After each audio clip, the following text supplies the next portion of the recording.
Hello, this is Andrew. I'm bringing you another Keyforge deck reveal.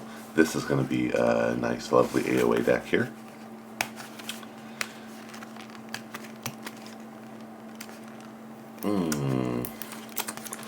And we will see what we get.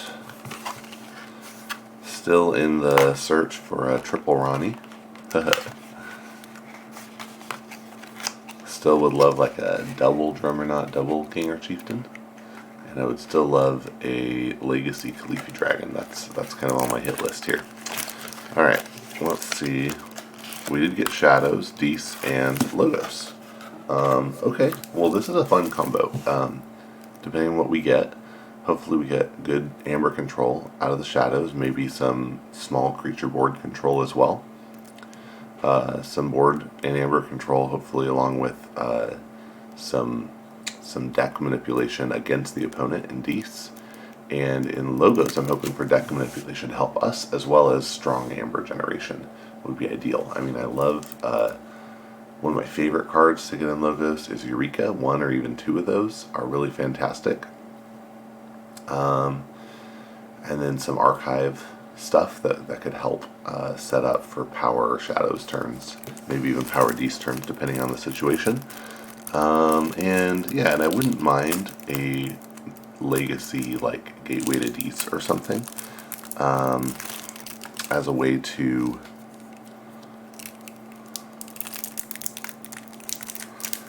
have a board wipe that that wouldn't end my turn. I think out of unlocked Gateway and Gateway to Dees, Gateway to Dees is typically the stronger card. Obviously, if you have no creatures in your hand, it doesn't matter, but... Alright, so let's see what we get here. Alright, we get an Amber Imp, 2-power Imp with Elusive. After a creature reaps, stun it. That's sort of soft board and Amber control there. A Banish, soft board control. Action gains a bonus Amber, puts an enemy creature into the opponent's archives. Don't mind that. Binding Irons gives the opponents 3 chains. I don't love it for most competitive play, but for chain bound it can be a lot better. Charette, this is great. 4-power demon, and when you play it, you capture 3. That's really nice temporary Amber control, and it's big enough to be annoying for the opponent to get it back. There's 2 of them. That's great. Like it. Cold Week. Gain an Amber, destroy the least powerful enemy creature. This is really nice. Really nice board control. Okay. Dust Imp. 2-power Imp. When it's destroyed, you gain 2. This is nice. This is nice. You can reap with it, and then if your opponent gets tired of you reaping with it, they blow it up and you gain 2. Sometimes you can work out more interesting plays depending on what else we get. Tesmal is a 2-power Imp with Elusive. When it reaps, you choose a house, and your opponent cannot choose that house as their active house on the next turn. Really nice player control there. If it sticks on the board, I love it. And then we have an unlocked Gateway. That's the Gateway we expect. Yeah, so when you play it, it destroys each creature, and then it ends your step 3, assuming that's when you play it. There is an interesting... Neil Crompton had an interesting thread on this recently where he asked, essentially, about the ordering of these, and it is actually true that as the active player, you get to choose whether to trigger the Omega first or the destroy each creature first. But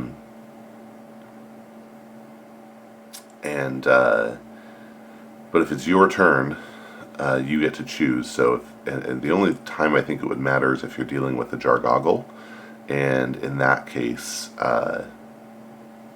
it's only going to play the card under it if it's your turn anyway. So you would probably choose to resolve the Omega after you resolve the destroy each creature. Anyway, just an interesting, weird thing, and we could get that. We could get a Jargogle in here.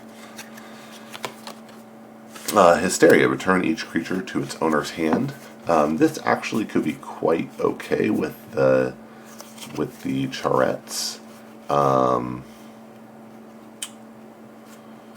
Interesting thought. I realized this kind of in the middle of playing once, but if you have Banish and Hysteria in your hand, it's almost always better to play the Hysteria first and then just play the Banish for the Amber, because for your opponent, having something in their archives is almost always better than having it in their hand. Lifeward is an artifact with a bonus amber. Omni sacrifice it. Your opponent cannot play creatures on their next turn. And we have 2 of those. Okay, that's interesting. These with Hysteria, with Banish, are great. They're really great cards. I mean, a turn where your opponent has a lot of creatures on the board, you Hysteria and burn a Lifeward, they're just sad. Cool. All right, I think we get Logos next. Eyegor, I love it. Really, yeah, just doesn't get enough attention, but it's a fantastic card.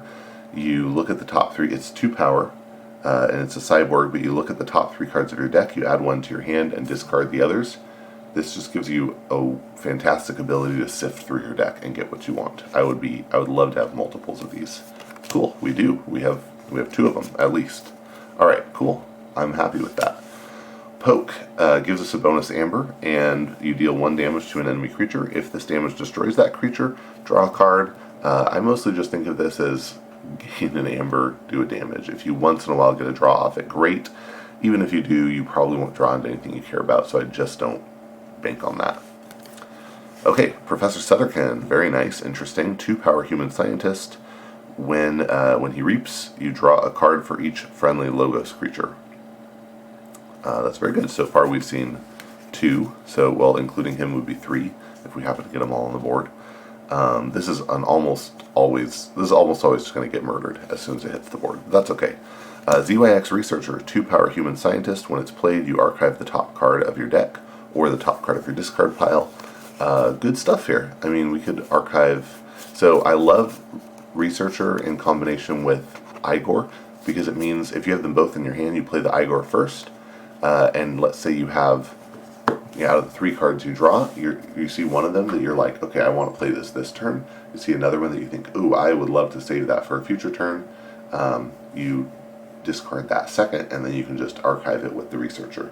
And archiving the top card of your deck is not bad, but it's extra good with the Eyegor. Okay. I wouldn't mind having another one. Backup copy, very nice. It's an upgrade with a bonus amber. It gives a creature destroyed, put this creature on top of your deck. Very good for the Eyegor and Eyegor Researcher. Okay for the Sutterkin, although then you're just going to draw it, play it back out, and have them kill it again. So, yeah. Don't put it on the Dust Imp, because then if your opponent kills the Dust Imp on their turn, they can put the Dust Imp back on top of your deck before you gain the 2 amber. Putting it on the Charette wouldn't be a bad idea.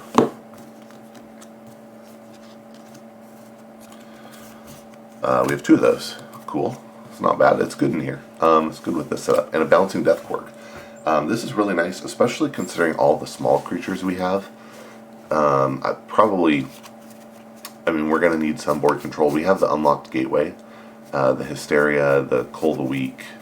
We definitely have some board control, but you can imagine having a couple small creatures on the board, throwing backup copy on them, like on 2 Eyegors, Bouncing Deathquark. You put the 2 Eyegors back on top of your deck in exchange for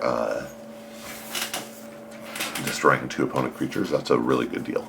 So I think this has strong potential in this deck to be very good. We have a Director of ZYX. It's a 3 power cyborg scientist with elusive, and at the start of your turn you archive the top card of your deck. This is another one that's probably not staying on the board super long. Your opponent will kill it, but it's very good if it stays out. I mean, getting to throw that stuff in your archives is good. Oh, we do have a Jargogle. Cool. So this is a 2 power beast and mutant with elusive. When you play it, you put a card from your hand face down under it, and when it's destroyed, if it's your turn, you play the card under it. Otherwise, you archive that card. That's solid. What would I want to have under it? Maybe like a Lifeward, maybe Hysteria would be funny. There's nothing here that I'm like, ooh, that's a really power card to put under Jargogle, but there's some stuff. I mean, it's sort of like archiving something. What would I really love to get to play on a Logos turn, on a future Logos turn? Actually, maybe the Hysteria, because getting to kill the Jargogle and push the Researcher and Eyegors back into hand would be super cool. So I could definitely get on board with that. And we got, oh my gosh, I'm so happy. This is my second Project ZYX deck, but the other one I didn't think was very good, and this is very good. Well, it's okay. The other one was okay, but this I love. Oh, okay. So Project ZYX, it's a 5-power cyborg and mutant with 1 armor, and when it fights or reaps, or after it fights or reaps, you can play one of your archived cards as if it were in your hand and in the active house. If you manage to get this and Director ZYX on the table at the same time, wow, you're going to have a fun time. That's, not likely because people hate to have you have that. So, and it's a big creature in Logos. With the backup copy, we can get it back out potentially. Not sure if that's the best play, but definitely possible. Oh, and here is crazy time. Strange Gizmo. It's an artifact with a bonus amber, and when you after you forge a key, destroy each creature and artifact. And yeah, we can do so. The interesting play here is to put Strange Gizmo on the board along with Jargogle with an unlocked gateway under it. And what that would mean is that when you forge, the board blows up, which means, well, no, it doesn't matter. It doesn't matter because Strange Gizmo is blowing everything up anyway. So, oh, you know what though? You could Strange Gizmo, have the Jargogle, and have Hysteria under it, and stuff would get returned to your hand before it could get destroyed. That would be real interesting. Very, very interesting. Okay, on to Shadows. So we have a Dust Chronicles. This is an action with a bonus amber. When you play it, or after you gain the bonus amber, if your opponent has more amber than you, draw a card. But if you have more than them, archive a card. I feel like this is extra good with the Logos and like the Project ZYX, etc. That seems pretty good here. Knuckles Bolton, not my favorite. 3-power Elf Thief with Elusive and Skirmish. Pretty simple. It's okay. It's not, it's nothing to write home about. Lamindra is a 1-power Elf and Thief with Deploy and Elusive, and her neighbors get Elusive. This I'd love to put next to the Project ZYX. I feel like that'd be a pretty sweet setup. Life for a Life, that's cool. Gain a bonus amber, sacrifice a creature to deal 6 damage to a creature, and this was errated, so it now officially reads sacrifice a creature if you do deal 6 damage to a creature. That doesn't change the behavior at all, but it makes it more in line with other similar cards. Miasma, oldie but a goodie, gain an amber, and your opponent skips their forge a key step on their next turn. That's really solid, good way to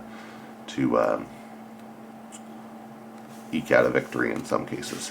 Throwing Stars, when you play it, you deal 1 damage to up to 3 creatures, and you gain an amber for each creature destroyed this way. We have a lot of small creatures here, so there's a chance we just end up killing our own for this, and that's okay. Umbra, 2-power Elf Thief. It has Skirmish, and after it fights, it steals 1. That's pretty good, assuming it stays alive. Yancy Gang is a 5-power Elf Thief that can exhaust to steal 1. Little Nif is interesting here. So it's a 2-power Elf Thief with Omega. So you have to play it. It ends the turn when you play it. Deploy, so it can go anywhere on the line, and Elusive. And after a neighbor of Little Nif is used to fight, steal 1 amber. And that's just really solid. I mean, if you can keep that on the board and fight with her neighbors, then you're going to be happy. I would even consider throwing a fully loaded Charette into something to get that steal, right? Because they'll get the capture back, but you get the permanent 2 amber swing, which is almost as good as the capture and more permanent. Murkens, oh yes, this is fantastic. Murkens is a 2-power Elf Thief. When you play Murkens, you choose a random card in your opponent's archives or the top card of your opponent's deck, and you play that card as if it were yours. This is fantastic. I love it. I'm so happy to have more Murkens in my life. Perplexing Sophistry gains you a bonus amber, and if you have more amber than your opponent, they discard a random card from their hand, and you draw a card. And I think there's a good chance of being able to pull that off here because we have decent amber stuff. And last thing here, we have a Long Fuse Mines. This is good. This helps us with board control. This means we have board control coming out of all 3 houses. All this one isn't immediate. This is an artifact with a bonus amber, and it has Omni. You can sacrifice it to deal 3 damage to each enemy creature that's not on a flank. And this could definitely also set up like a Throwing Stars turn or actually getting value out of poke. So definitely some interesting stuff there. You burn a Long Fuse Mines, blow up most of their board, and follow up with a Life Ward. That's pretty good.